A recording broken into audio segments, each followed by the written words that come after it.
That's not only the fastest time of the National Finals Rodeo, that's the fastest time in the history of calf rope.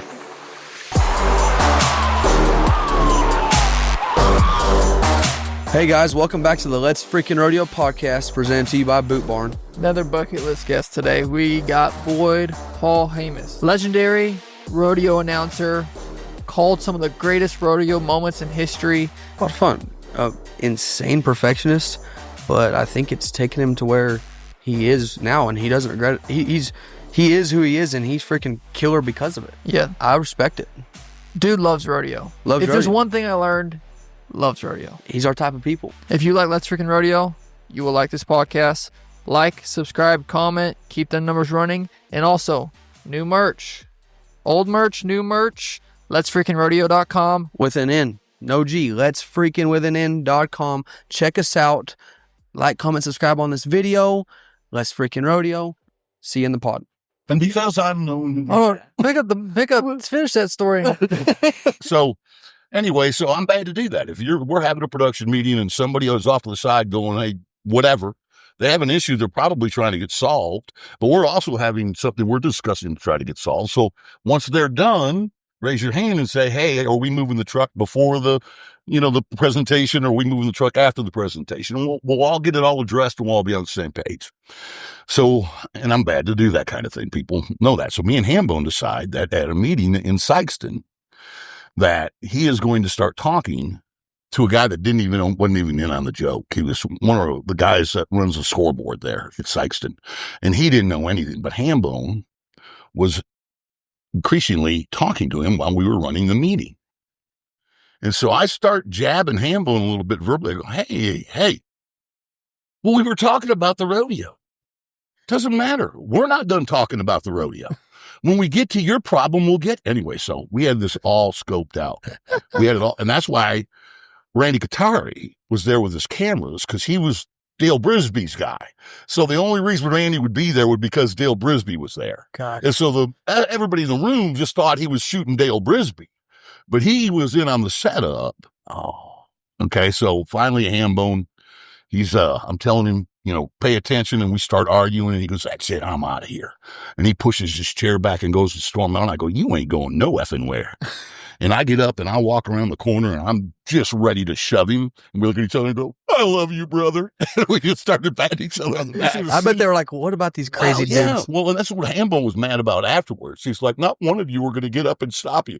No, he was going to kill me. Boyd was going to kill you. Were going to kill Hambone. It was just one of those deals. And then what's funny is I actually got him at Houston this year doing the same thing. And because I've done that to him, I've done that to the committee in Sykeston, okay? And it was so funny because Randy Katari is shooting committee members, and their eyes are getting, and they're going like this, and they're starting to cover their mouths because they can see this tension building between me and Hambone, right? And Katari's catching it all. He's catching it all. So finally, you get a chairman 1 year in Sykeston. You're chairman for 1 year. That's it. It's unlike any other rodeo in the country that way, but they're chairman for a year. And sadly, Ross, the poor guy that was chairman that year, finally did get up as I was walking around to stop Hambone from going out the door because he was through with it. But he was the only guy that was going to come up and stick up for Bone. Well, so then 1 year at Denver, okay, Rump has this skit where he'll do, my mind's telling me no, but my body's telling me yes, like he's flirting with some girl on the fence, okay? And he'll start by acting with the girl and her boyfriend or whoever it is, but, and then he'll start acting like he's sexy, and then he'll throw his hat and he'll do some sexy dancing on the way over there. And the last thing that he's supposed to do is throw his leg up on the top rail, okay? Show him he's really limber, and he throws his leg up on the top rail of the fence. Well, Hambone and him could communicate this is Denver, and Rump has done the splits. And Rump at one time was a bullfighter. And at one time, a bull really hooked him straight up the rectum, tore his sphincter. And as he is fond of saying, you can bend a gate and you can bend it back, but every now and then the calf will still get out. Okay? This is Rump's way of saying it. Well, evidently, when he does the splits, a calf gets out. Okay. So when it's time for him to come back and do his deal, he does not want to throw his leg up on that fence, because if you look down his shorts, you're going to see that a calf had gotten out. Okay? So I now know this. And me and Hambone started getting a plan together. So Denver is 29 performances in 16 days. There's 3 performances on a Saturday, 11, 3:30. It is a grind. And when you get into that last week and you got 2-a-days on Wednesday and Thursday, it's tough to get up. It's tough, but those folks paid the same money as the guys that are coming Saturday night. Mm-hmm. Just the guys coming Saturday are probably in a little bit better mood. Mm-hmm. And so you almost got to work those crowds a little tougher. Mm-hmm. So we come into our post-production meeting, and I go, we had a good day, but one of us took the day off. And everybody in the room's getting silent because Boyd's got a little edge on his voice. I don't mind you get tired. Everybody gets tired, but you don't quit. You got to work through it. You got to try harder. When you're tired, You got to try harder. Okay. And everybody in this room did what they had to do today except one. Well, at this time, Rump is playing on his phone. And when I say except one, I'm glaring straight across at him. He sets his phone down and he looks at me. And I go, you know what? We expect the best out of everybody. You're getting paid just as much for this performance as you did the one last night.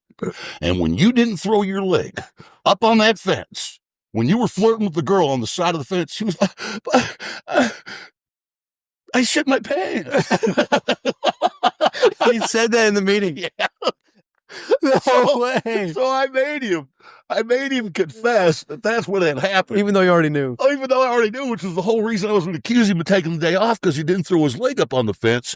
But the reason I had found out through Hambone is because when he had done the splits earlier in the rodeo, his sphincter from a previous bullfighting injury, as he is proud to tell you, muscle and scar tissue are different. Now, the sphincter is a muscle, but scar tissue... Calves. We've never started a podcast. This is how you start off running, baby. Anyway, now he's told it on his own podcast, so that's hilarious. Yeah, but anyway, so. But you set it up good, though. I've heard for years how you can actually be in a production meeting. There's a reason this rodeo runs a lot like the NFR. Yeah, and it's not because of me anymore.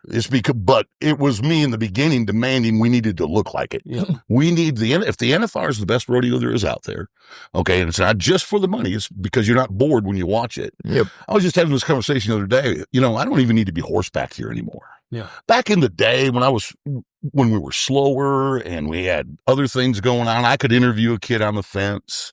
I could ride up to you after you tie your calf and ask you how you feel. But we are clicking so fast with everything from sponsor inventory to moving to the next event to trying to be done in 2 hours, so that in a market like this, you've got to be able to sell repeat tickets. Mm-hmm. If you're in Houston and you got 4 million people in the greater Houston area, okay? In the concerts.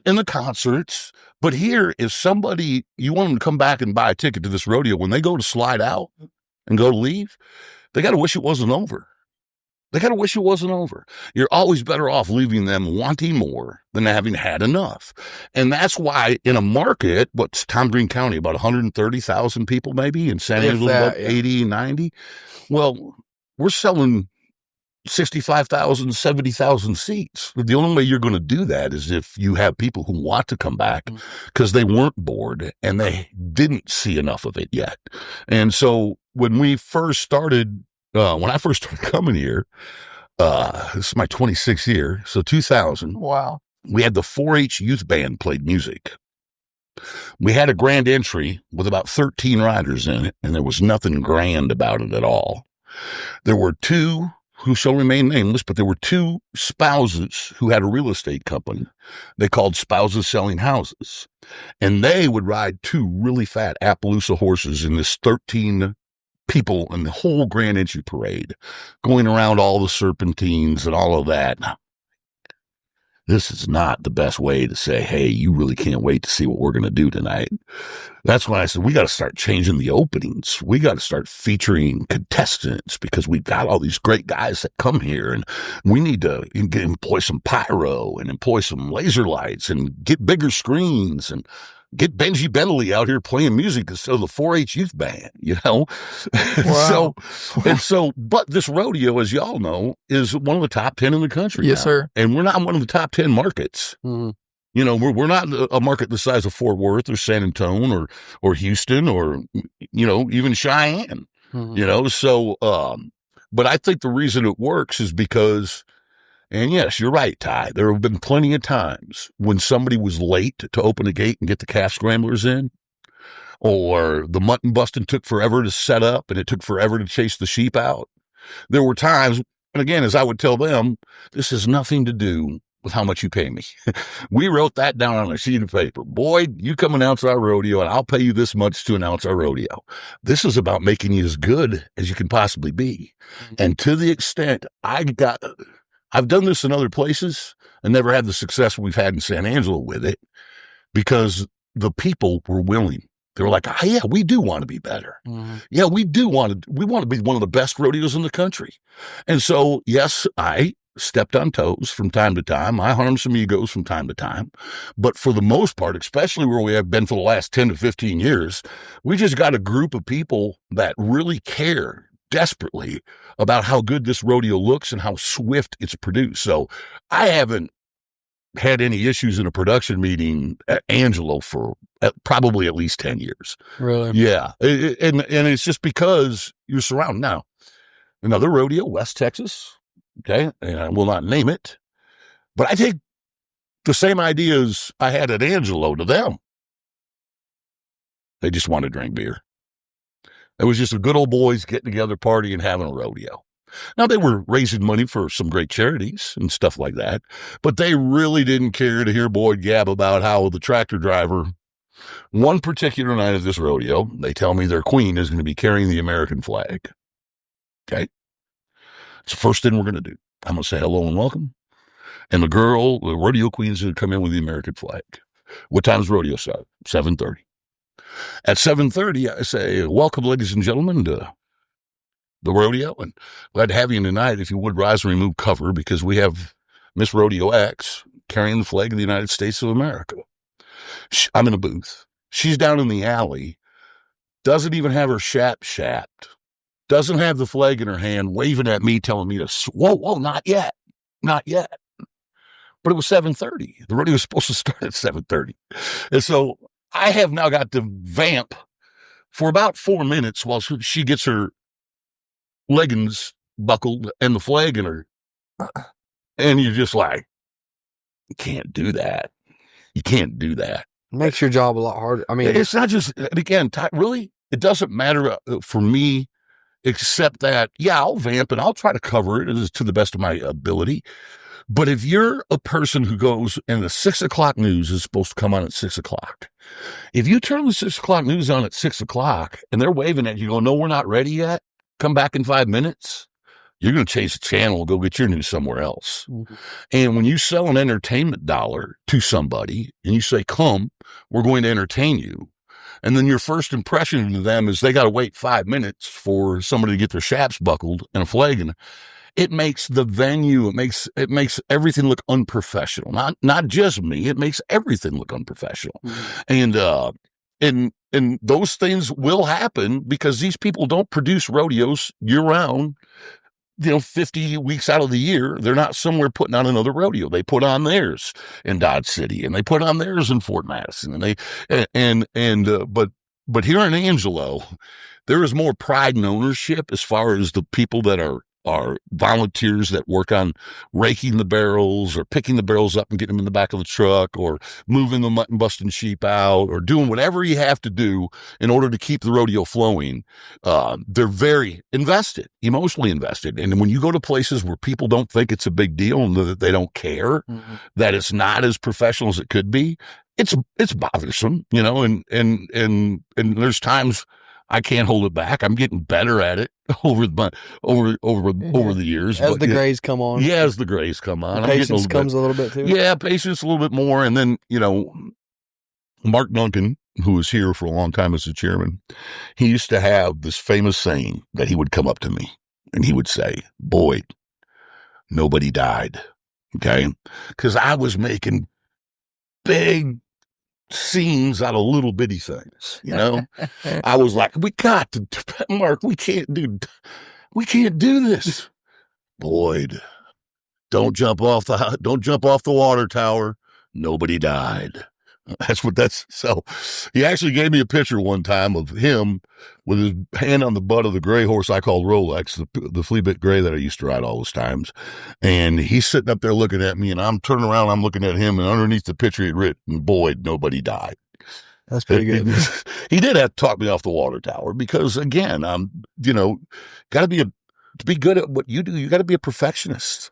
No doubt. Yeah, No, and boy, and when you can handle it if your horse makes a mistake, but if you make one, you're harder on yourself than anybody. Yeah, it's hard to swallow. It is, and trust me, just the other night, I had tuned on Hambone a little bit about some pre-show stuff, and just in fun, in jest, and he went over and got in my ear, and he goes, "Man, I hope you never make a mistake. I hope you're 100% perfect, you know?" And sure enough, he thought I was making a mistake in the opening ceremony on the flag carrier with the American flag. But he didn't know that me and Misty, who handles that, had texted one another, and it had gotten changed from what Hambone knew it to be, you know? And so when they can catch me making a mistake, they love to point it out. Harp on you. Absolutely. I don't blame them. Oh, I don't mean either. You can hand it out. You got to be able to take it. And they better get it when they can. Yeah, man like you ain't going to make very many mistakes. They better get it when they can. Though. And I make as many as anybody, but just to I was saying, go ahead, rib me. I could take it because I'm going to be harder on myself. Mm-hmm. I'm going to be harder on myself because I am always trying to hold everybody to a little bit higher bar, you know, but anyway, it's, dozens of stories and memories and what have you, but the pranking of Boyd being a jerk will never work unless there's some truth in the fact that Boyd can be a jerk. Exactly. That's pretty good. Me hearing you talk about that, it gets me fired up because you come to Angelo and it's not a grand entry at all, and you've been and you've seen success, the production, those rodeos that give you goosebumps, make people want to come out, and you come. It's perfect or nothing, man. I don't know, just hearing you describe that, you love the sport and you love rodeo. Yeah, and I want the fan. That's the other thing I get, you should see my Facebook page sometimes. I get accused of judging. Now, I could break on a time to event guy all I want, okay? Because that clock doesn't care what I say, okay? But if you break on some rough stock guys, you will get your inbox filled with your judging. And then I always come back with, okay, did they pay on what I say? Or do they pay on what that judge wrote down? Now, if that judge is listening to me, he's not doing his job. Fire him, okay? And here's the dirty little secret. Most judges think rodeo announcers are idiots, okay? Yeah, they've been to the seminars. They're the ones who study the rule book. They're the people who know what they're doing. So the last person to have influence over them is this idiot rodeo announcer who has never judged a rodeo or went to a seminar or any of that. But don't think for a second the fan base doesn't think that I'm giving Rocker Steiner 5 points. It's not the fact that he just spurred the heck out of a bucker. It's the fact that I bragged on. I mean, heck, you have seen 3,000, 5,000, 10,000 bucking horse rides. You can see an 85 when you don't have. Don't I owe it to the fan a little too? Yes. I can't get as excited for a ride that I know is probably going to be 78 as one that I know is probably going to be 85 or more. And because if I start acting like I'm excited, oh my gosh, you're never going to see a better ride than that. And then it comes back at 78, I have lost all credibility with that fan. Yeah. He doesn't know what he's looking at. Yeah. So why should I listen to him if he's not even smart enough to know the difference between a 78 and an 88? Okay. And so I want that fan to see the toes turned out. I want them to see them setting their feet. You wouldn't be a football fan or a baseball fan if you didn't understand the rules. The sad thing about rodeo is we got 7 different contests. Some of those rules overlap, barriers, mark out rules, 8 seconds. But there's certain nuances to each one of the contests. More nuances in tie-down roping than any. Yeah. And that's one of the reasons I've been quoted. It's my favorite event. There's so much to make go right and so many things that could go wrong. There are more intangibles in tie-down roping than there are in bull riding, bareback riding, saddle bronc riding. There's just more things. There's barriers, there's jerk lines, there's horses, calves, the draw, the arena size, the start. I think that's probably makes it harder too for your average fan to follow it or to really fall in love with it because they don't understand all the variables and intangibles and how deep it is, I mean, and that's exactly, it makes it tougher for people until they can completely understand. And unless you go tie some calves with tie and you're just not even getting off your horse, you're just running down a rope and tying, and you're flanking and you're stringing and you're gathering. And then you're doing, what ifs. What if I got one by the hind leg, right? So now I got to tie them in a different way to stay in the average, People don't understand the mental aspect that goes through all of that while it's transforming in 10 seconds in front of you from the time you nodded your head until the time you throw your hands in the air.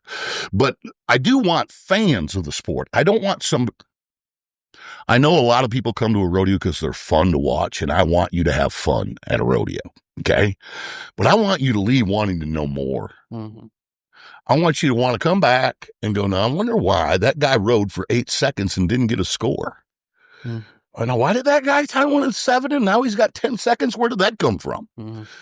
Now to us, those are stupid. I can't announce the San Angelo like I would Albuquerque. Exactly. Okay. Because in Albuquerque, the majority of my fans are there just to have a good time, watch a Wild West show and see the concert. Okay. Yeah. So there, I'm going to get a little bit deeper into the weeds on the barrier operation. Houston too. When you have those kind of tools where you can show the barrier operating from an overhead camera, and then the pigtail drop, so that's what I love about Houston is you get a chance to actually educate fans, not just say, hey, come to the Wild West show and have a good time, which rodeo should be entertainment. All sports are entertainment. We buy for the entertainment dollar. Okay. But if in rodeo, there's more ambiguity to what governs the contest and what separates bareback rider A and bareback rider B. And so when I definitely see one that I know the judges are going to mark this horse 42-43 because he's just kicking out his back end, and I see a Dean Thompson or somebody like that just gutting it out, you can hear the spur rowels rolling. That's going to pump me up, and I'm going to get pumped right now. But I'll tell you though, that's not the reason he was 88 points. Is the fact that Boyd got excited. It's that the judges saw the same thing I just saw. 100%. I mean, hold on. They're in your Facebook. Oh yeah. I had to block it. I have a fan page basically, and I had it open to where if you wanted to private message me, you could. I couldn't take it. No more, buddy. No more private message. Dude, when you get going and let's just talk about, you do this all across the rodeo. Ty's not special, but let's just say Ty Harrison, San Angelo, and it starts rumbling. That voice gets deep, and you say, do y'all know who this guy is? San Angelo, you ever heard of Ty? Yeah, I wonder if you ever heard of this guy. That's what he says. And then I'm getting goosebumps right now because the minute they hear the name, they get behind and jeepers, creepers. Now, if I was a judge, I would go pick you the best calf every time. I want you to win the shootout, the rodeo, and the fiesta in the same year. That's the crazy part about this sport, though. I mean, literally, I get the whistle in the afternoon. I come back I had the worst one and then come back 6 hours later and got the best one, and you better just be ready. Yeah. Boyd stayed ready. I better be ready. When I told them that 6 out of the 10 rounds, the NFR, were won by people from San Angelo. Dylan won 2. You won 1 and split 1, but that's still winning around, right? And Joel won 2. Yeah.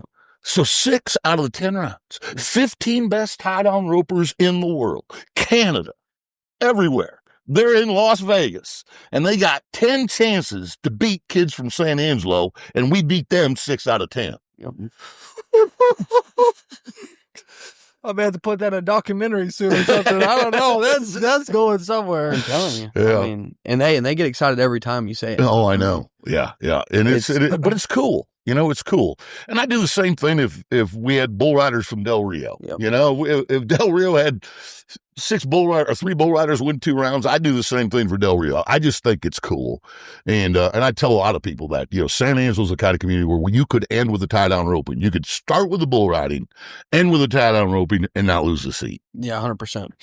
100%. Wow. Not many places like that either. I mean, I can't think of many. no. Yeah, I mean, I tell you, that little valley up in Idaho between Caldwell and Nampa, they're pretty devout. Yep. That's Dean Oliver country, you know, D. Pickett, you know, so Mike Beers, they all came out of that area, and so they're pretty devout. But those Utah rodeo fans, those Mormons, they love them some rodeo too. Don't man. they though? That's pretty special. And I don't get to do that many. I used to do Lehigh. And it was crazy because Thursday night was singles night. Okay. And some of the most beautiful people on planet Earth would come out to that rodeo, and no beer concessions, nothing, because of the Mormon culture. Yeah. And you'd finish the rodeo start at 7:30, finish it at 9:30, quarter to 10, empty. Yep. The grounds is empty. Like, where did everybody go? No ball. I mean, they came for the rodeo. There's no beer tent, right? That's it. You know, but I went to Spanish Fork one time. I was invited down there to watch a perf on my way after Nampa. And so, you know, I know how special the Utah crowds are. Yeah. And what's nuts is within that 80-mile radius, I mean, you got Lehigh, Nephi, Spanish Fork, Salt Lake, Ogden, Logan, West Jordan. I mean, and they all are the same. They all get packed out every perf, and they're all electric. It's crazy. I know. It really is. One dot on a map. I mean, it's nuts. Know. And like, to your point, within 80 miles of one another. It's crazy. Within 80 miles. I mean, within 80 miles of here, could we do this again somewhere? No way. No way. No, not anywhere else that I know of. I mean, no. It's crazy. No, that's a special area. That's a special area. And July is a big month. You know, that's one of the reasons Nampa moved back to the weekend, ending the weekend that Reno starts, is because it was so tough on y'all. I mean, you think about that week: Salinas, Cheyenne, Ogden, Salt Lake City, all of those rodeos that were taking place right there around Nampa. And they knew 2 things. Number one, that it would be easier for y'all to get there. Yeah. You know, and to tie it in with Reno would be 2 really big rodeos to kick off the summer run. I mean, you had some guys having to turn out at Cheyenne because you had Cheyenne, Nampa, Salinas, Ogden, Salt Lake. When you go from Calgary to Cheyenne, Nampa, back to Utah, over to California, up to Nampa, back to California, back to Utah. I mean, it was insane. Within 6 days right there. I mean. Right, and they all want short rounds. Exactly. All of them got short rounds. Yeah, they all want short rounds. You can't even do it with a charter plane. I mean, no.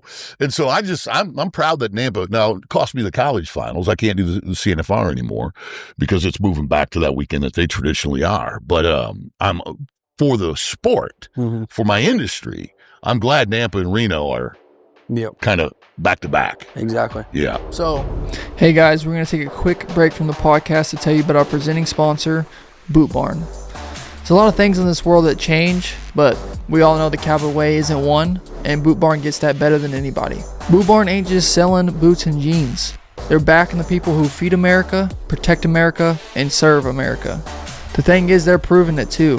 They sponsor over 600 rodeos throughout the year, and this is the main way that they keep the cowboy culture alive, through these sponsorships from the biggest rodeos you will see to even small ones in your backyard. And here's the kicker: they have over 450 stores nationwide. Boot Barn is right there serving the people who are living by the ways of the West, because they believe everyone deserves a piece of that American spirit.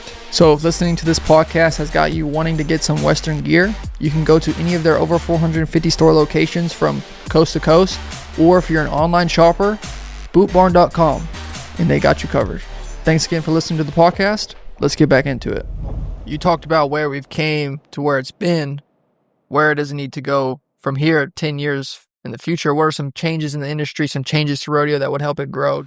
You know, he's like, how deep do I go? No, it's not so much that as let's start with this. I don't know. I am completely naive. I'm like my father-in-law. Before he passed, he'd say, "This world's left me behind." Okay. I don't know what AI is going to do. I don't know. I know it's going to be something special in a lot of different places, and what impact it might be able to have on rodeo, I don't know.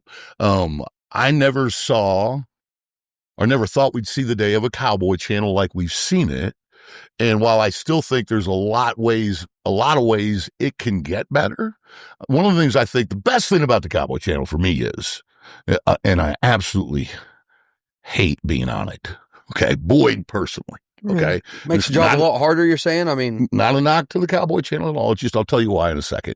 But one of the best things is if Stetson Wright won Dodge City and we interviewed him, okay, in the bull ride, and you see this cute little kid from Utah.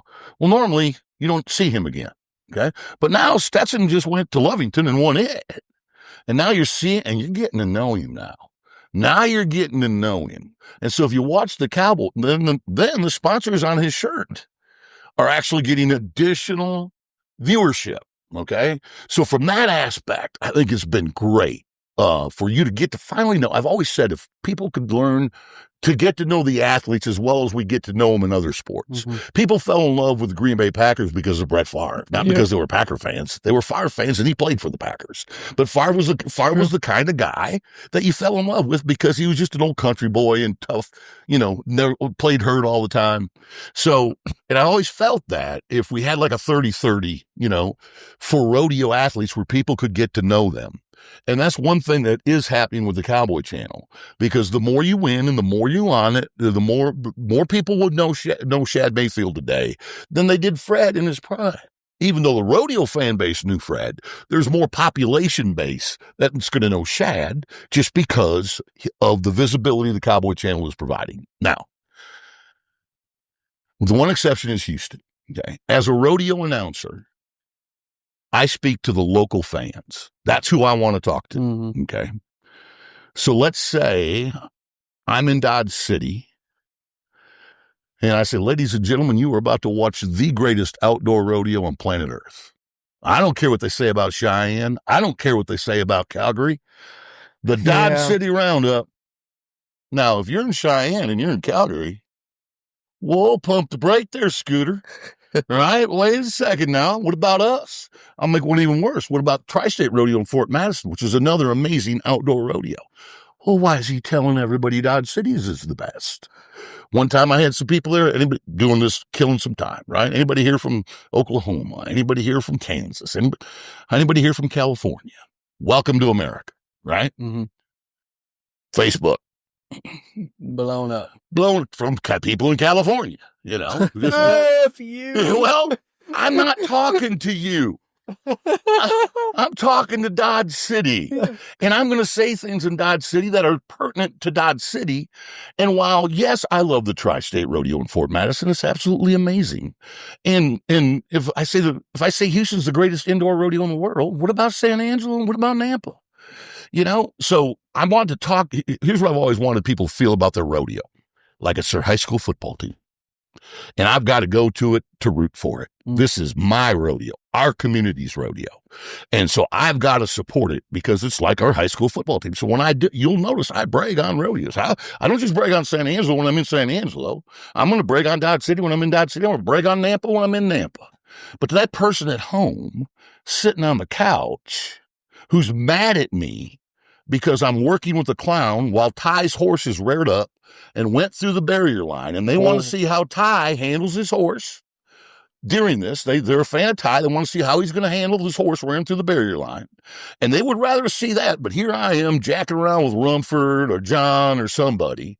And so now they're at home mad at me saying, because I'm paying to the people who bought a ticket, where the prize money comes from, where the sponsorships get viewed. I'm going to those people. That's why I wish the Cowboy, Angelo was doing it perfect, I thought, at the beginning. They were bringing in Jeff and Joe. They were bringing in Donnie, and they were having their own broadcast team broadcast the rodeo.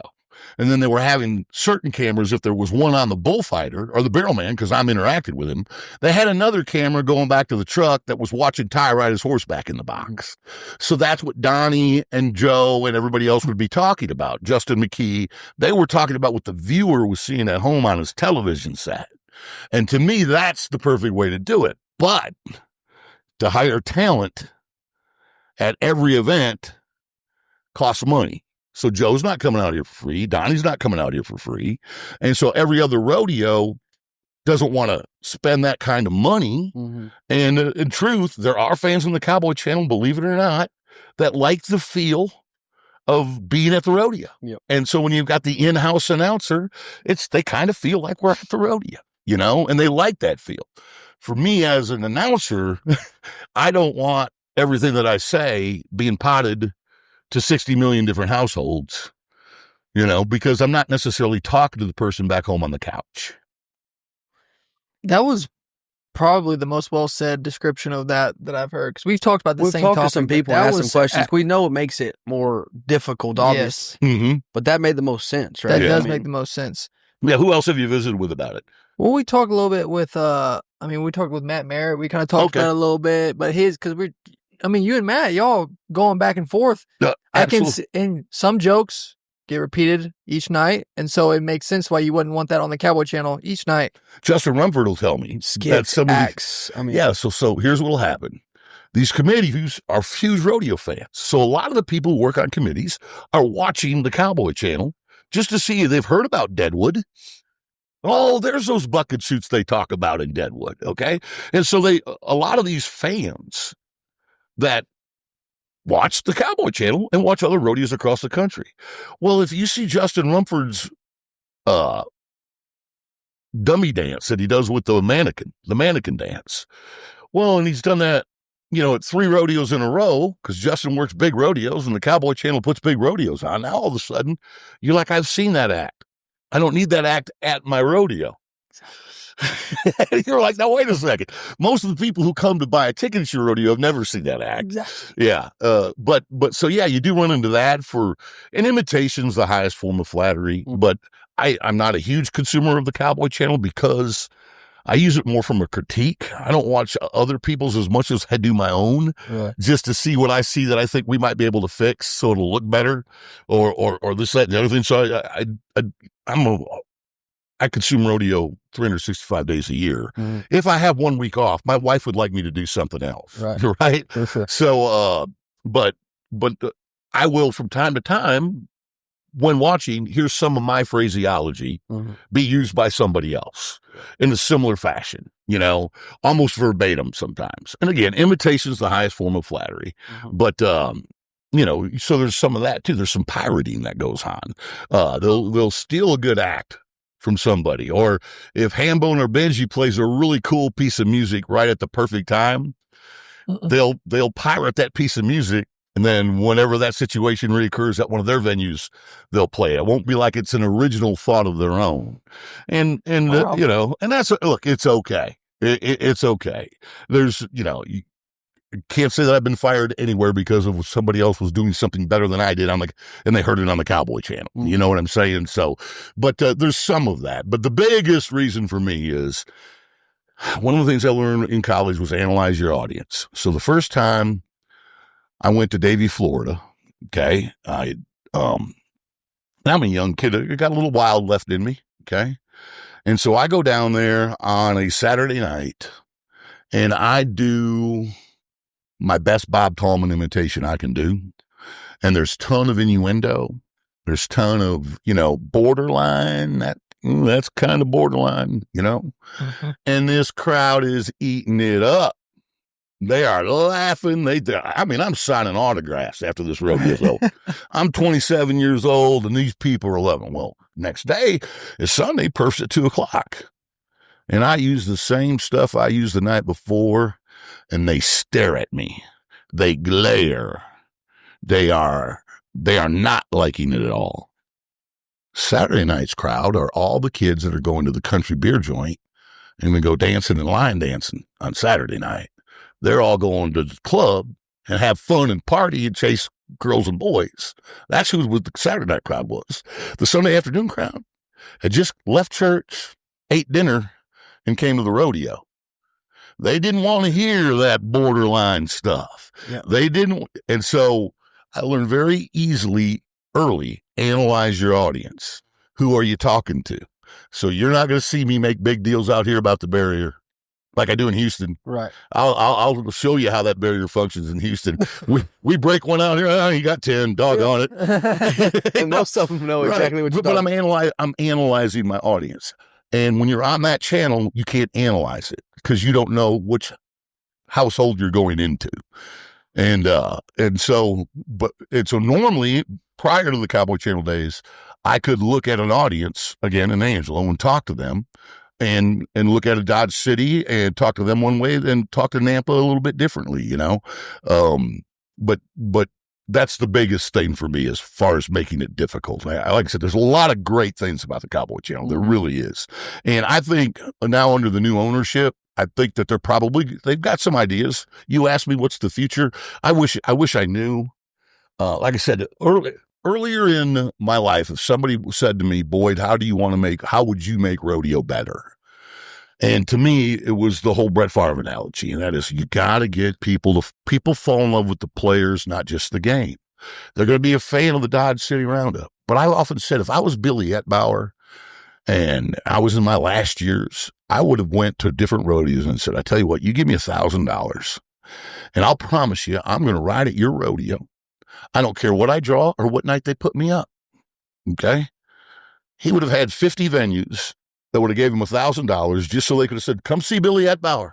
Come see 5-time world champion Billy Etbauer. Because when you watch a sporting contest, it's Aaron Rodgers versus Brock Purdy, right? Okay. You watch any other sport. Well, you can't say that. I can't say it's Ty versus Shad because I don't know if they're going to put them up in slack or if they're going to have to turn out because they're over some other rodeo. And so think of all the money that would be used to promote a rodeo athletes. All of the advertising on rodeo is come see a guy take a hooking. Some come watch a guy ride a rank bucking horse. But we can't say come see Billy. We can't say come see Ty. And if you could fix that to where the dollars that people were using to advertise their rodeos were also being used to advertise the athlete, to build his brand and build his name. Now, if Billy Etbauer, he's going to be guaranteed $50,000. Okay. He's going to win his share at those rodeos that he's entering, even at 45, right? So he's guaranteed, but he becomes a household name. And now all of a sudden, if Lip Chip wants to sponsor him, people know who he is. People know who he is. Oh. Where, I don't watch a lot of NBA, but I know who their stars are. Exactly. And so when they're promoting a product, I kind of pay attention because I know who the guy is, but that's very interesting. And we talk about it a lot, you're looking, he's doing the Road to the NFR documentary, he's doing episodes over certain guys. And we know that's just ground surface, but seeing where rodeo's headed and the likability and the name, you go to Shad Mayfield goes to an airport, people recognize him. Absolutely. Guys, Riley Webb, your big name guys are getting a lot more image likeness, and because that's why the NFR is what the NFR is for years, is because there's averages, there's world championships, we're tracking standings. If there's a way to, if there's one critique I have, it's not anything with any talent. It's just sometimes it's hard to know everything that's going on or the scenarios. Like he told me this year, if he would have roped a calf, he roped it in 15. If he would have roped it in 12, Shad Mayfield could have possibly only been a one-time world champion because he would have bumped down in the average. And now Coleman Proctor comes up. Then Coleman misses, so now that's the only reason Shad has a chance too. And then what if Coleman all he had to do was catch twice, right? And he's a 2-time world champion. It's like I feel like that stuff is people know it, but it's not like the very small percentage of the people know it.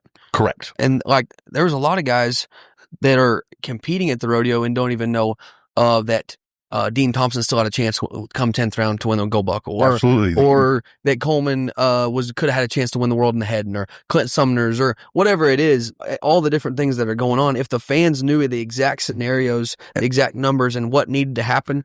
And I used to do my stats that way. I used to do my stats that way. So what I would do is I would take 1, 2, 3, 4, 5, top 5 in the world. Okay. Then I'd put down their current season earnings through the 6th round of the NFR. Okay. Then I'd go over here and I'd put where they are on the average.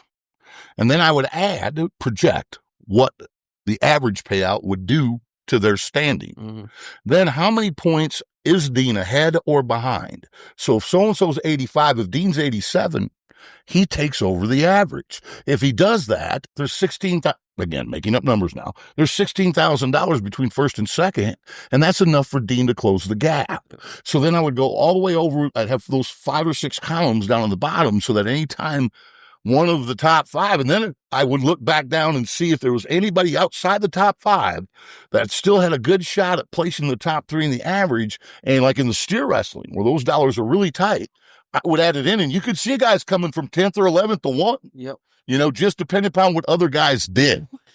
So I have 2 theories on that, and I think the first one you'll agree is true, and I think the solution you'll hate because we're all traditionalists. You are 100% right. And the reason why people can't know it is it's too hard to know. You got to get too deep into the weeds, and you got to calculate that math like I used to do, right? Not easy. It's not easy. That's where AI can help you. Let's hope, okay? The other way is, and I know they said they tried this in the 70s, and the other way. Oh, man. You're going to hate it. Oh. No, you're going to hate it. Oh, tell me. I don't know what you're talking about. Okay. So this is what I would do in a perfect world. I'd take the top 15 in the National Finals Rodeo, and I'd let them all go for 5 rounds. Mm-hmm. Then I'm dropping 3 out. 3 lowest money winners. Bye. Now I got 12 and I have more time. Now I can do some features about contestants during the contest. So now I've got a little more time and I can start exploiting personalities, and I can get the 2 guys. I can get Coleman and I can get Shad right beside one another. How's this going to shake out, boys? And get 30 seconds of that. Okay. Now I'm going to go 3 more rounds. Okay. So now we're done with the 8th. We got 2 rounds left. Okay. And if you're not in the top 10, 2 more get kicked to the curb.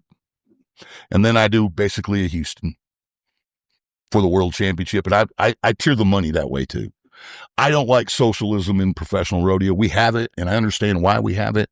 And it's really tough, because, when you get older, especially, you're not going to win rounds. So you want to place in the average, and if you're a 35, 36-year-old roper still going down the road, chances are you want to go to a 2-header with an average, because you're going to tie one in 9, and you're going to tie one in 8, 9, and you're going to win 5th in one round and 9th in the other, but you're going to get 4th in the average. Mm-hmm. And so you're picking up some checks, and it allows you to get to the next one. And I can appreciate that altogether. But even like with the cinch shootouts, when we first started trying to do them, we wanted it to be like a $15,000 payday to the winner, And once we wanted the PRCA to sanction them, all the people in the contestant lobby were like, man, you can't just give all that money to the first place guy. You got to give some to 2nd, 3rd, and 4th too, where if you win a prize fight, you get the big check. You win 2nd, you get a little check. You win the golf tournament, you get the big check. Anyway, I think it would. But a golf tournament, you win 38th, you still win 250,000. I wasn't going to say that, but you brought up golf. And you're right. The only thing I say about my theory, and I know you wouldn't like it, most contestants don't. I don't blame them. If I was in your boots, I probably wouldn't be that high on it. But as a guy that wants to sell tickets and sponsorships, I like the drama of it. I like somebody's going home. There's a little sudden death feel to it. Mm-hmm. So, and now when I've got 15 in each event in Las Vegas, and I got a contract that says we've got 2 hours and 15 minutes to get this rodeo done because the city of Las Vegas wants our fans out there going to shows, gambling, eating steaks, and drinking whatever they're drinking. Okay. So that's one of the reasons why that contract's written. Okay. But now if I go from 15 to 12, I just gained me 3 minutes and 8 events. Or 7, that's 21 minutes of airtime. How can I use that to endear contestants or exploit races that are coming up? And if I didn't have to go down to find out how the guy finishing 5th in the average could upset the apple cart and become the world champion, then to your point, people don't know because it's too much work to figure it out. Yeah. If we could simplify the system, that's why I say, okay, go another 3 days and kick 2 more to the curb. Now you're down to 10. Now there's 2 nights left. Where I'm very sympathetic to the contestant in every contest on this one. That golf ball on that club, there ain't no drawing to that. right? You got a regulation ball, you got a regulation club, but you can't put 10 good calves together that are the exact same. And you can't put 10 good bucking horses together that are the exact same. They're all 42 to 43 pointers. You just can't do it. So then it comes down to the luck of the draw. And I don't want somebody winning a world championship because they were lucky. And that's where I'm sympathetic to the other side. You know, the sporting fan in me, the sports fan in me, the money guy that thinks we could raise more money if we did it that way, it much prefers the system I know y'all wouldn't want. But I am very sympathetic to the luck of the draw. And when a whole season comes down to one or two head, when a whole season, and even at Houston, now we can get those 4 calves as even as we possibly can, but they're not identical. They're not a golf ball. They're not a regulation football that's got to get kicked from 50 yards out for a field goal. And that intangible in rodeo, the luck of the draw, the ability to do what you can get done on a horse or a bull or a calf or a steer based on what the secretary pulls out of the hat. You know, I don't want a whole season to come down to that. Yep. And that would be the reason I wouldn't be for it. I'm loving this, dude. This is good. I never heard anything like it. I mean, you can't tell me though, if you were a 40-year-old first-year rodeo fan and the NFL was like that you wouldn't fall in love with it and want to know more and like you said, you want the rodeo fan to want to leave knowing more. If you're any kind of sports fan and you go see that and watch that race because it'd be so much easier to follow, you wouldn't leave that rodeo and not wanting to know more and becoming a rodeo fan. So I'll tell you one thing that you could do. You're cut to 12. You got 3 extra minutes. You get Cody Oh in his prime back, which you and Bob, that's one of the best calls of all time. 2003, 10th round, there's nothing better. But we need to talk about that story. Going to give me goosebumps just thinking about it. Right there. But imagine how much even more Cody Oh is making 3 laps with this horse. He takes another lap, another circle, and then, boys, you're hyping him up, you're gassing him up. Bobby's going in. That's not only the fastest time of the National Finals Rodeo. That's the fastest time in the history of calf roping. And he was a bad man, pound for pound. I always said, I'm a huge Dean Oliver fan, and Dean was tough to beat. I mean, Dean was tough. Dean came to this match roping many a time, and but pound for pound, and he, the second thing with Cody too. He grew up over there in East Texas that's where you went to little bitty buildings with little bitty short scores. Mm. And if you're going to win there, you had to get on them quick. Yep. His whole game was, he was a swing and a half and it was on him. You know what I'm saying? He was getting it on him as fast as anybody. Now, the fact that he was a man among men, being able to get down the rope, flip a calf and do all that too. But if there was one thing that gave him the edge, it was he could get it on one so quick. What's the most fun? Who is the most fun cowboy you've ever had the opportunity to call? From the lead up to the ride or the run. Boy, it'd be tough to have a favorite. There'd be top 5. Gosh, he's covered a lot of generations too. Yeah, because he's covered a lot of generations. I'm thinking back 25-year-old at the NFR. Yes, yeah. That's crazy. I'm thinking back to Hawkeye Henson. You know what I'm saying? Because I could just remember one time he got bucked off inside the bucket chute, and they all got scared, and they opened the gate and let the horse out, and he just threw his hands in the air like ta-da! I just thought that was cool. But there's also 1994. Where Brent Thurman gets stepped on the back of the head and dies right in front of me. That I knew that guy. I lived in San Marcos. He lived in Dripping Springs. We were the same age. We college rodeoed together. I can remember throwing my mic down and looking at Randy Corley going, this job doesn't pay enough. This is not worth it. I don't care what this job pays. I don't want to watch my friends die. I was ready to quit because it was just a tragedy, and so and then, obviously it's always fun to brag up Wade Sundell. Mm-hmm. Did y'all ever hear that story on Wade? I got it to you. So Wade wins the world in 2018. He's back there. It's time to go on stage, get his buckle in his saddle. He's back there. He's pretty happy. He's in his 33. This world championship's been a long time coming. Okay.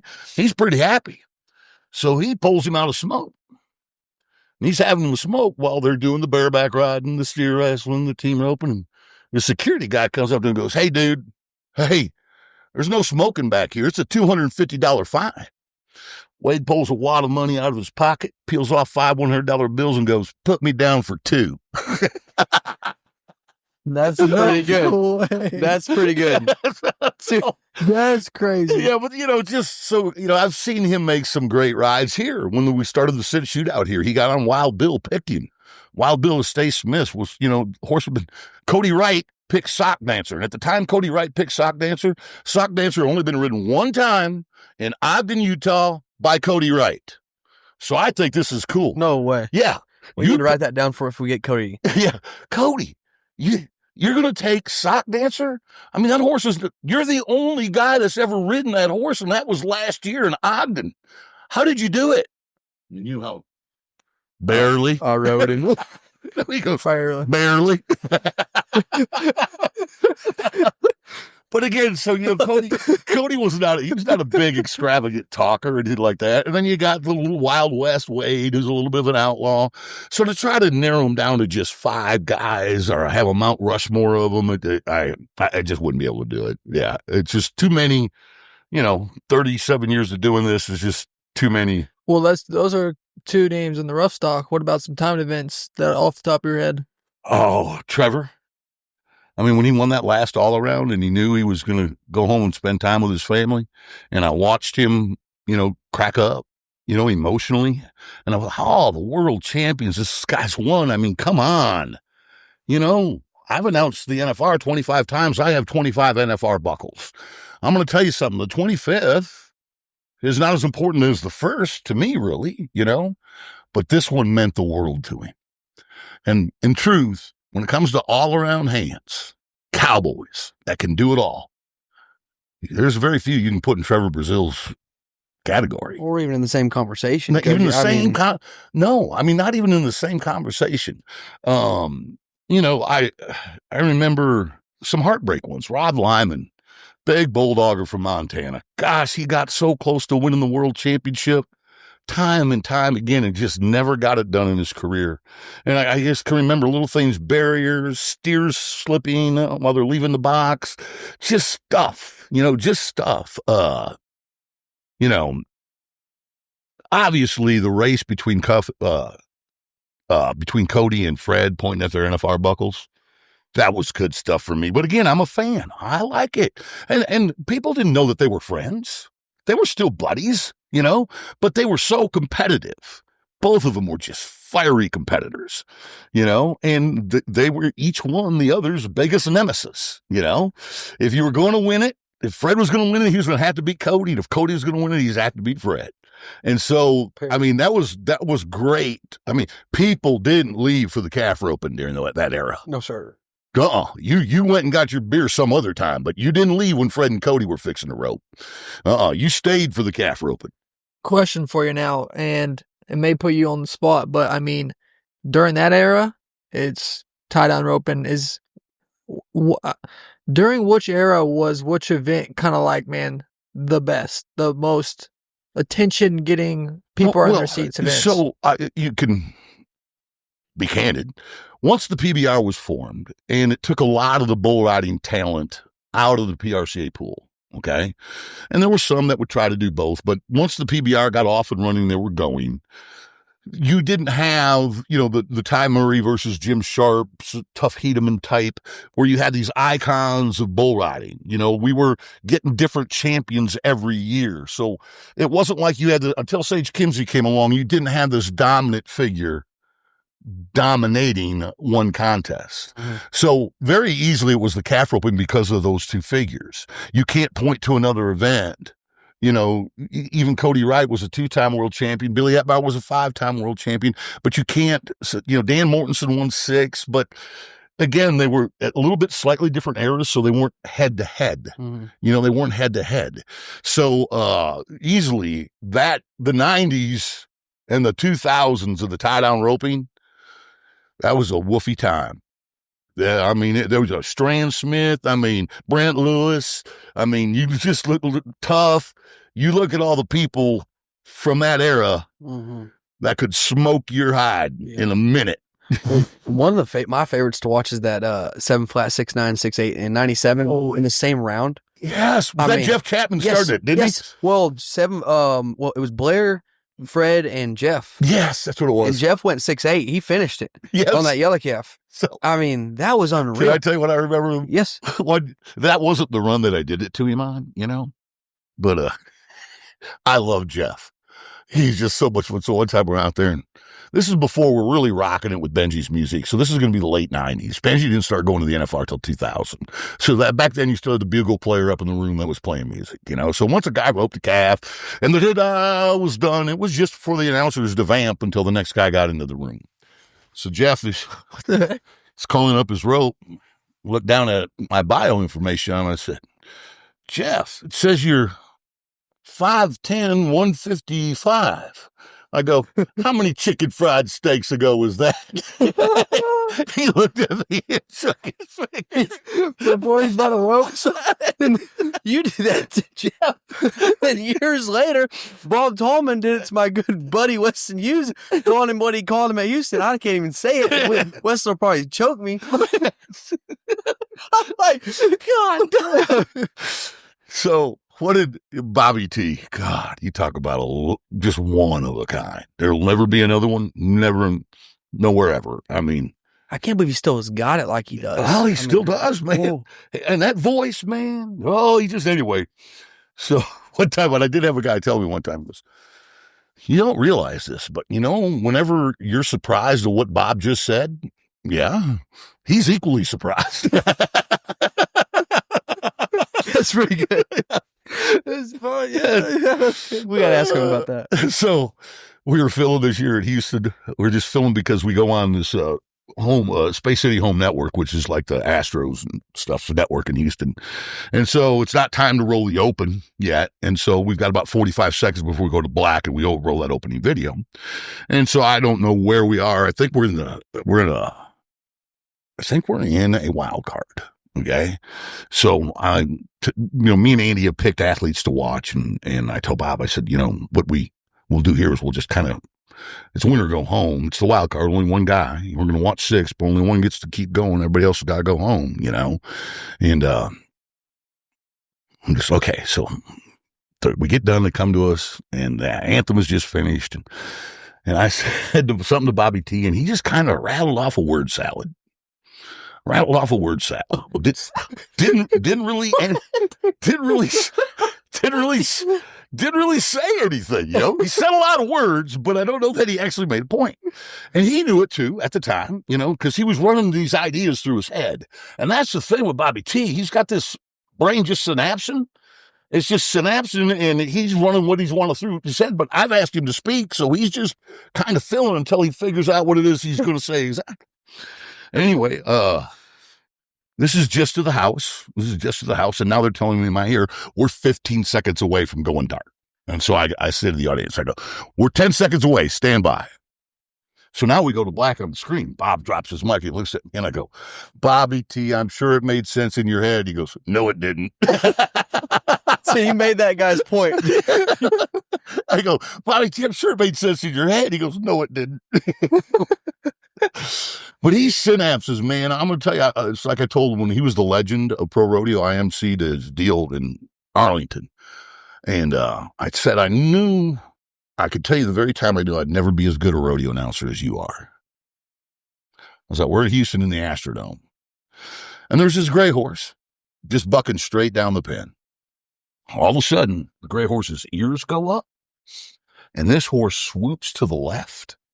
And nearly throws this guy over the top. This guy's like Whiplash the Cowboy Monkey trying to hang on, right? And so Tallman is calling it, the replay. He goes, now watch this gray horse. Look at him. He's going to move like he just saw a rattlesnake come from underneath a rock. Which is exactly how this horse moved. Now, I would have said, hey, y'all, watch this horse swoop. You see him swoop to the right? I can't believe the guy didn't fall off. That's how I would have called it. But Tallman went, watch this horse. It looks like he saw a rattlesnake slip from underneath a rock.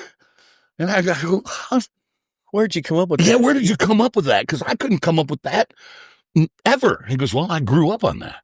He grew up in Nevada. Rattlesnakes were a part of it. And so I grew up seeing that, how animals respond when a rattlesnake crawls underneath the rock. But to me, it was just the most vivid, most accurate way to explain what this horse, because his ears went forward like he'd seen something, and then he ducked out of the way. And that thought never once crossed my mind. And I think there's greats in everything, just calf roping, team roping, bull riding, announcing, all of it. But there's things that make people special, and Bobby T's one-liners are special. Oh, the random one-liners. pretty good. Have you ever slipped up and not bit that bottom lip and just said something on the mic you maybe shouldn't have said? No. I mean, I've been accused, and they don't like it. No one should produce the rodeo over the microphone.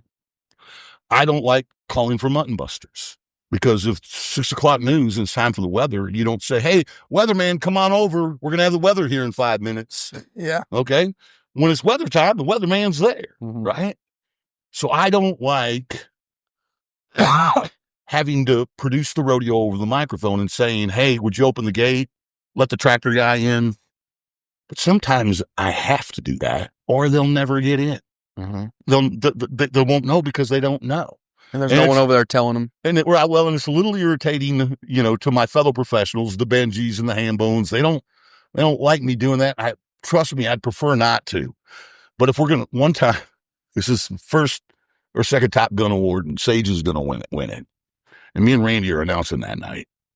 And the production meeting is this. Out in front of the bucket chute is the guy with the rifle that's going to the Top Gun award winner. Inside, next to him, is Mike Orman with the keys to the truck. Okay. We're going to have the truck come into the arena, park right about where the announcers are at, open up the back end of the tailgate, and put the Top Gun winner in the back and drive him around the arena, and we'll get him his rifle after the deal is over. Well, it's Sage Kimsey.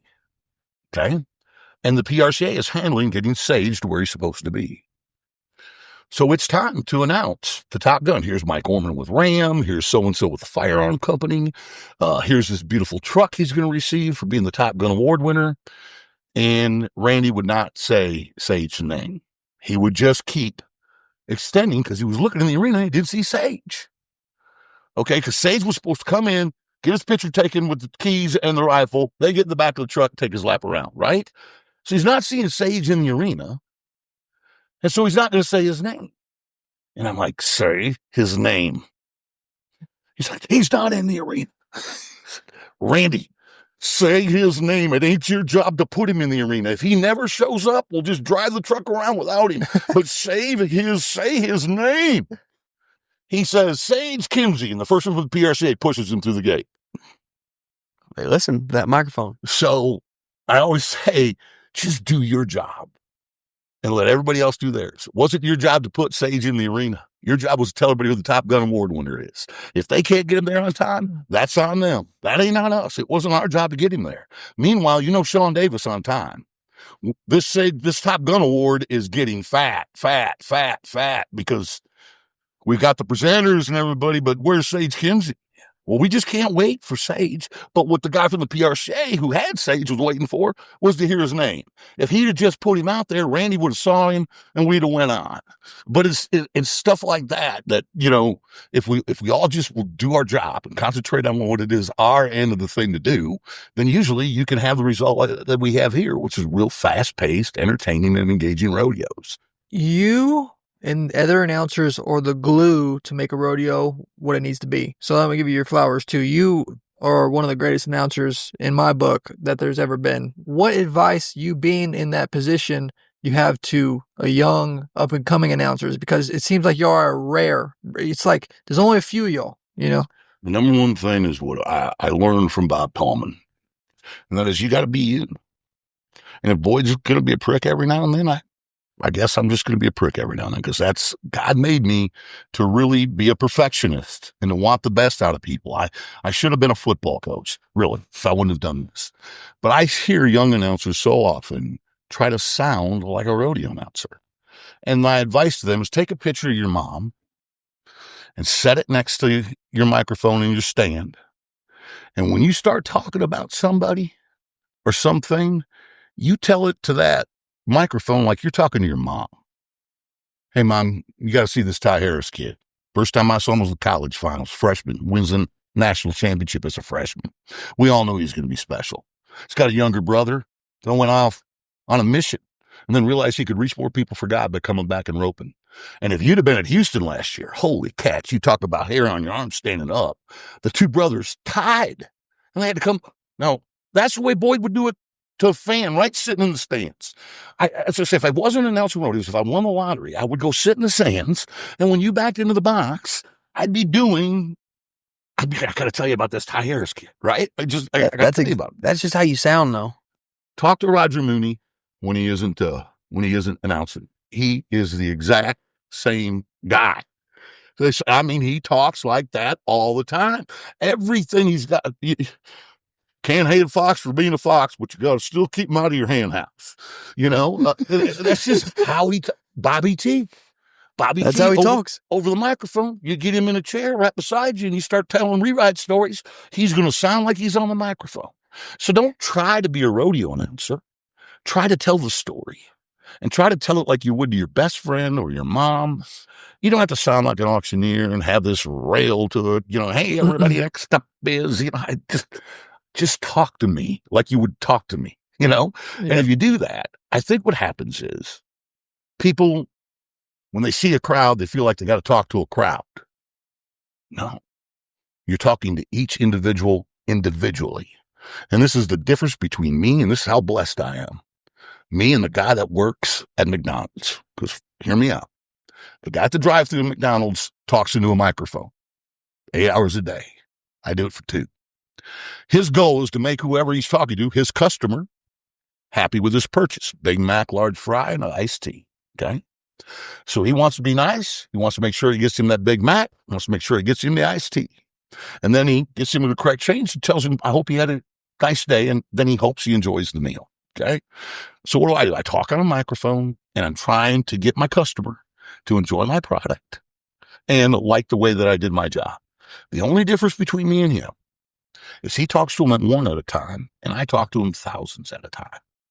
Otherwise, if he could do what I'm doing, because all I do is talk on a mic for a living. And my goal was just to make people love the sport of rodeo and the guys who play it. The same way he wants them to love a Big Mac and a large fry and an iced tea.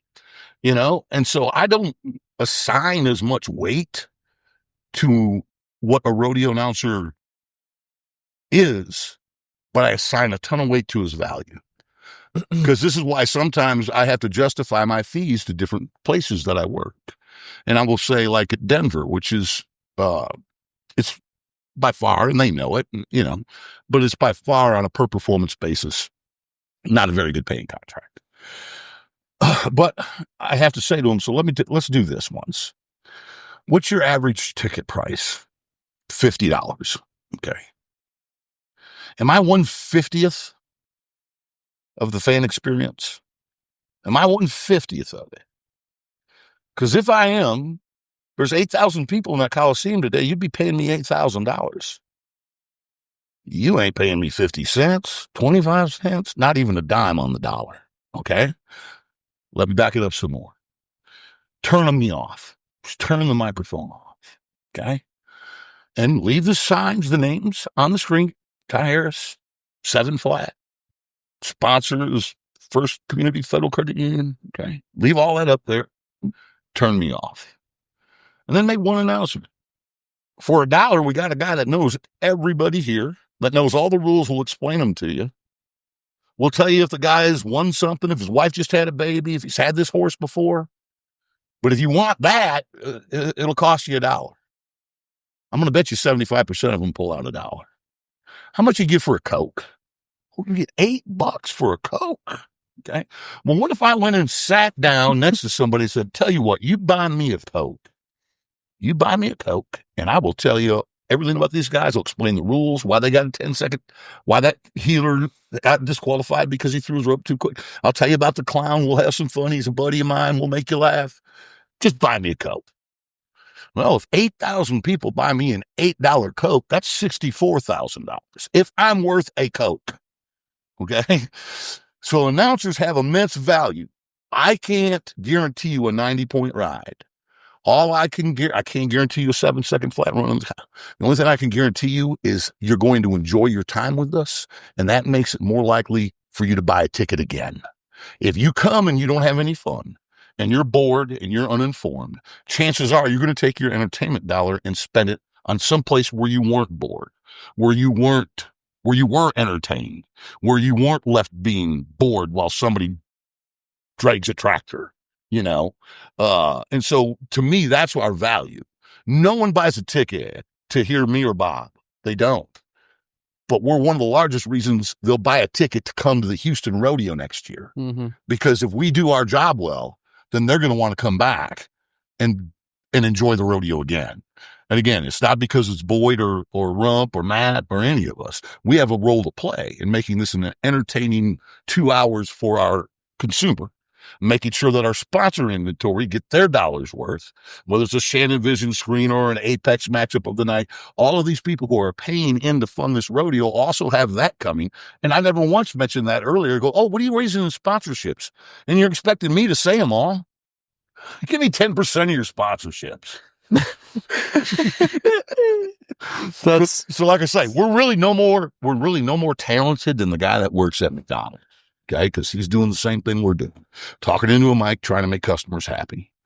But we do it on a much larger scale, and at venues like this, you need somebody who's tenured at it. You probably couldn't take the guy from McDonald's and put him in a Burger King because it's a totally different menu, and he wouldn't know the difference, right? He wouldn't know the same thing. So that there is some value in having some continuity in the rodeo industry as an announcer. But the biggest part of it is, we're your insurance policy that fan wants to come back and that sponsor wants to reinvest. If I do that for you, I've done my job. I agree with every point you made, besides the fact that you might be a little more talented with the voice, considering you're named after it, Mr. Thunderbutter. Yeah, he's named after his voice. Yes, and it sounds just like Thunderbutter. Or you got Bobby T, who's blessed with that voice. Yeah, there ain't just he's telling the kid that wants to be an announcer, get lucky with a voice like mine, because I'm telling, talk to you like I'm your mom. I'm going to tell you something though, and Hadley Barrett used to say this because people would come to him and go, "Hey man, there's this young new announcer and he's got a great voice. This young new announcer, and he's got a great voice," and I would say, Wayne Brooks, I don't think he has a big baritone, but he does a really nice job. Andy Seiler doesn't have a big baritone. He does a really nice job. Mm-hmm. They're really competent at what they do. Now, Roger sounds like the guy that does the Wounded Warriors commercial, Trace Adkins, he's all there.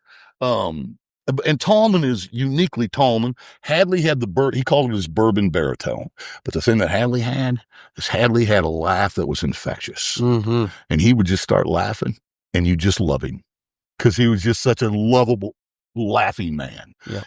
But he had a good voice. He could sing. But to me, the voice is great at getting attention. As far as making it as a rodeo announcer, I would put it on the lower tier of important things. Well, thanks a lot for doing this, Mr. Boyd. No, thanks for having me. No, serious. It was an honor. You're a legend. So. Oh, no. I'm telling you. In my own mind.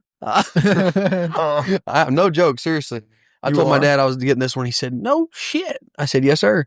It's really tough to see me in that light. It really is. And the only way I ever get somewhat of a glimpse of it is take Denver. I've been there for 26 years. So if you're 12 years old, the first time you come to Denver with your mom and dad, okay, well, now you're 38 years old, and you probably got a 12-year-old of your own, and it's still that same voice that you heard when you were 12 when you came with your parent. So the longevity, I would say, doesn't constitute being a legend, but it does in the younger person's mind, in that 38-year-old girl who is woman now, who was 12 when she first came with her mom, and 26 years later, so that continuity, I could see that. I don't think that justifies legend status. I haven't changed the sport in any major way. Does that? No. I haven't changed the functionality of it. I haven't served on the board of directors. I haven't made decisions that were now on small town to town basis. I've played a role in San Angelo and I've played a role in Dodge City and those places, and hopefully trying to make them better rodeos for their fans and their consumers. But it's not like, I've done anything earth shattering. Whereas before Bob Tallman came along, it was Cy Italian and, oh God, the other guy they worked the finals with the first year, but they were very stoic. Next up in the saddle bronc riding will be Casey Tibbs. Casey Tibbs is on a horse called Bartender. But the band plays, Casey Tibbs rides. Then all of a sudden, here comes Tallman. Woohoo, Buckaroo, hang on, way to go. All of a sudden, here comes this cheerleader and the storyteller. And Tallman literally changed the way I wouldn't have been able to announce the way I announced had Bob not broken the Cy Italian mold. Okay. And he's the one who broke that mold. Clem McSpadden was that way too. Very stoic, very good. Harry Vold loved those announcers. He loved that their pronunciation was always, they enunciated really well and they used fairly large vocabulary. And now all of a sudden it's whip and ride, with Bobby T, and that's a totally different brand, but the fans fell in love with that brand as well. Not that they didn't love the previous style, but Tallman changed it. Benji Bentley. Okay. Before Benji Bentley, you had Lee Kupfer on a trombone. I can't tell you when I first, Denver, like I said, here I had the 4-H youth band. At Denver, it was George somebody or another in the National Western Band. It was literally brass bands that played. Then we started getting the cassette tapes where you could cue it to a certain spot where if you hit the button, it would play exactly what you wanted to play at the exact time. And then here comes along Benji with a computer. And he's storing music and he's accessing it quicker and he's making it fit where it belongs faster than anybody ever could. He literally created the music director position.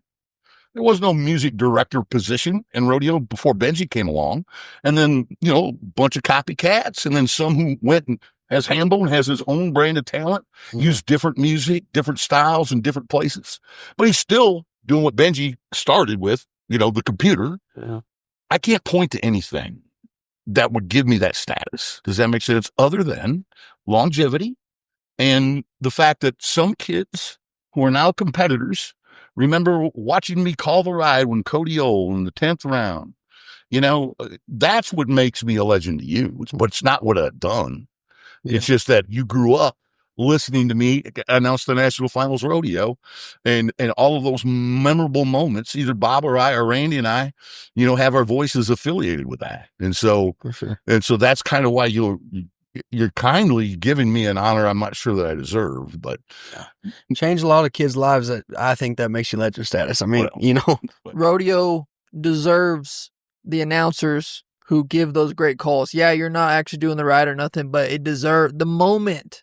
Deserves it. So, and I'll concur with that from this standpoint. I remember because I'm a big football fan and I was doing some rodeos out east for Bob Barnes a way long time ago. And at the time, the longest field goal in history was 63 yards by Jack Dempsey for the Rams. And Jack Dempsey had an amputated foot. So he kicked with like this block. He didn't have toes on his foot. Okay. And so I went and so they had his cleats in the Hall of Fame in Canton. And they had a set of headphones. Again, now this is back in middle 90s. So it's not MP3 players or anything like that. But you could put these headphones on and you could listen to the call of him kicking the 63-yard field goal. And I got goosebumps. So to your point, I think certain times and certain places, again, Caitlin Skates at Houston will tell you if you're ever having a bad day, go back and listen to Boyd and Bob call the rope off between you and Joel. Oh, man. She just loves it. She just loves it. So I get what you're saying. Those moments can have those effects on people, just like it did on me hearing Dempsey kick the field goal for 63 yards with the bad foot and her watching the two brothers duke it out in a rope off, and I don't remember exactly how Bob and I called that. I really don't. I just know at the time, this is cool. I don't care.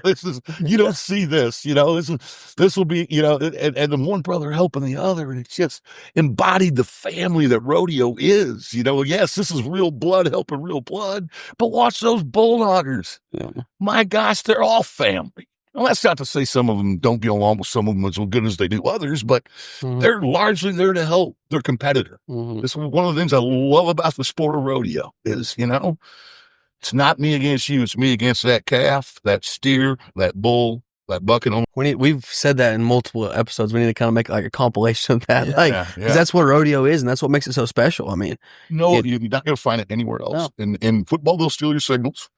In NASCAR, they are not going to give you a wrench if your buddy dropped his and it broke while you're trying to fix a tire. No, they're going to be pumped. Right, exactly. and here a guy can get here, and the airline can lose his bareback rigging. And some other guy will go, I'll go first so you can use mine at the end. It's just, and there is a certain camaraderie and a familial expected, like a small town community, that to the whole rodeo family. And like I say, it's not said everybody in the whole rodeo family gets along. They don't. But at the same time, I don't know that I could ever really point to somebody that I've met in this industry that I would say had evil intent. That's freaking rodeo, baby. Yeah, that's freaking rodeo. Yeah, well, as a rodeo announcer who likes brief things, okay, you've got a lot of editing. Oh, man. Hey, not much editing in this one. This is just going to be a long episode. Oh, I would cut a lot of it out. You're the man. Oh, well, thanks for having me. Thank you very much. It was fun. No, thanks for asking me.